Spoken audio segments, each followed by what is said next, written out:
चलिए शुरू करते हैं हमारा आज का विश्लेषण। आज हम एक ऐसी बेहद दर्दनाक त्रासदी की तह तक जाएंगे जिसने सबको झकझोर कर रख दिया। देखिए, ये सिर्फ एक घटना की जानकारी नहीं है।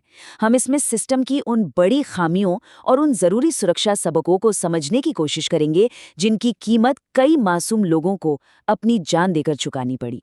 मध्य प्रदेश के जबलपुर में नर्मदा नदी के बरगी डैम में हुआ ये क्रूज हादसा सच में कई गंभीर सवाल खड़े करता है। तो चलिए समझते हैं कि आखिर ये सब शुरू कहाँ से हुआ। चलिए इसमें थोड़ा गहराई से उतरते हैं और सबसे पहले 72 साल के रियाज हुसैन के इस खौफनाक अनुभव से इस त्रासदी को समझते हैं।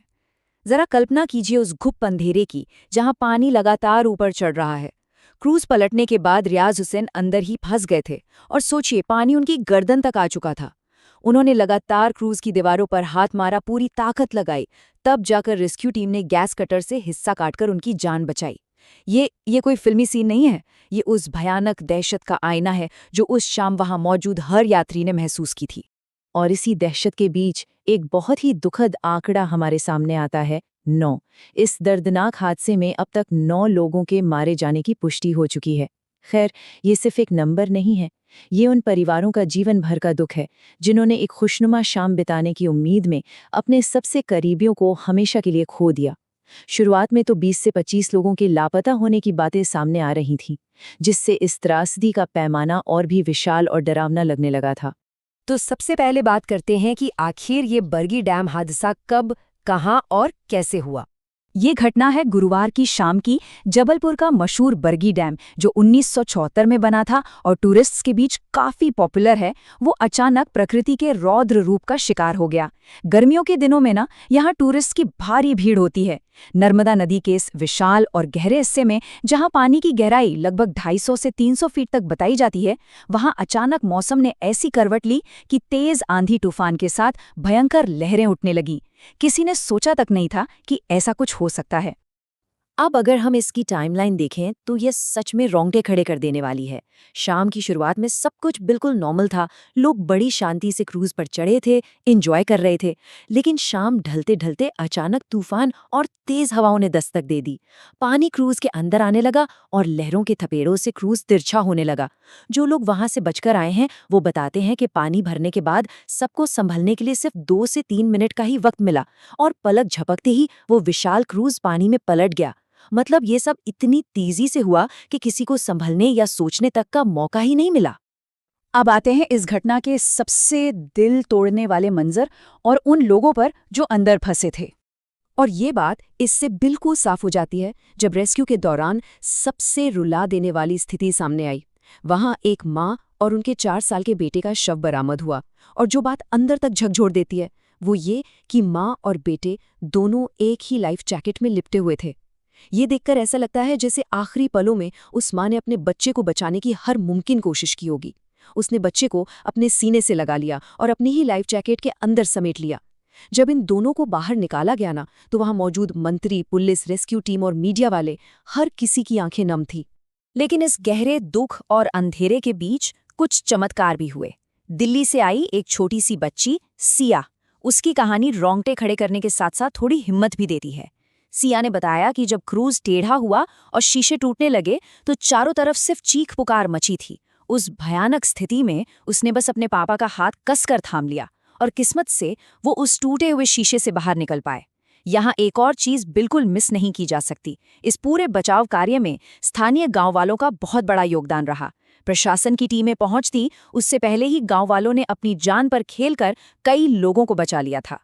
अब सबसे बड़ा सवाल, आखिर इस भारी सुरक्षा चूक का जिम्मेदार कौन है? किसकी गलती है इस हादसे में? देखिए, जब भी कोई क्रूज या नाव पानी में उतरती है तो सबसे पहला और बेसिक नियम क्या होता है? यही ना कि हर यात्री को लाइफ जैकेट पहनाई जाए। लेकिन इस क्रूज पर हकीकत कुछ और ही थी। यात्रियों को बोर्डिंग के वक्त लाइफ जैकेट दी ही नहीं गई थी। जब क्रूज डूबने लगा, तूफान तेज हो गया, तब जाकर आखिरी मिनटों में हड़बड़ी में लाइफ जैकेट बांटे जाने लगे। उस अफरा तफरी में कुछ लोगों ने एक दूसरे की मदद की, लेकिन आखिरी 2 मिनट की उस भयानक दहशत में ये कोशिश बिल्कुल नाकाफी साबित हुई। तो सबसे अहम बात यहाँ ये है कि गलतियों का ये सिलसिला सिर्फ लाइफ जैकेट ना पहनाने तक सीमित नहीं था। जब मौसम खराब होने लगा था तभी यात्रियों ने शोर मचा रहा था। उन्होंने क्रू से बार बार गुजारिश की थी कि भाई क्रूज को वापस किनारे ले चलो, लेकिन ऑपरेटर्स ने उन्हें पूरी तरह से अनसुना कर दिया। फिर क्या हुआ?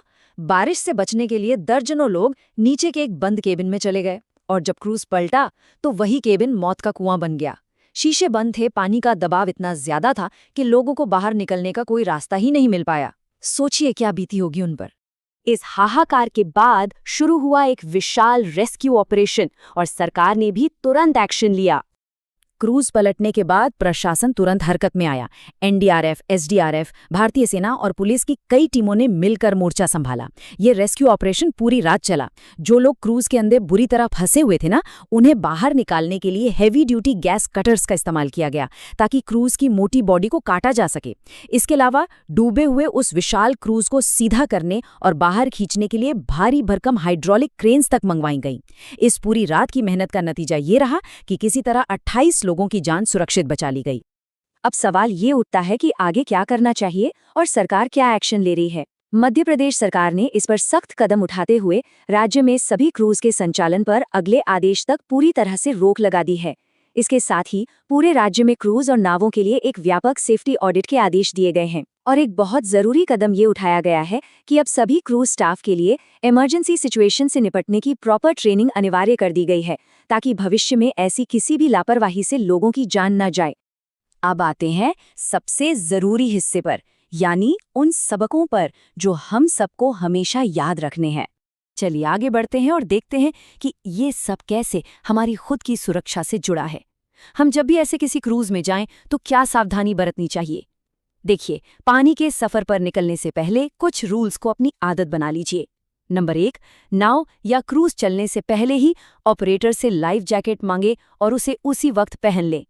नंबर 2, बोट करते ही सबसे पहले देखें कि इमरजेंसी एग्जिट कहाँ है। नंबर 3, अगर मौसम थोड़ा भी खराब लगे तो नीचे के और पूरी तरह बंद केबिन में जाने की गलती बिल्कुल न करें, क्योंकि पानी भरने पर वहां से निकलना लगभग नामुमकिन होता है। और आखिरी बात, मौसम में होने वाले बदलावों को कभी हल्के में ना लें। बरगी डैम का ये दर्दनाक हादसा हम सबके सामने एक बहुत ही कड़वी सच्चाई लाता है।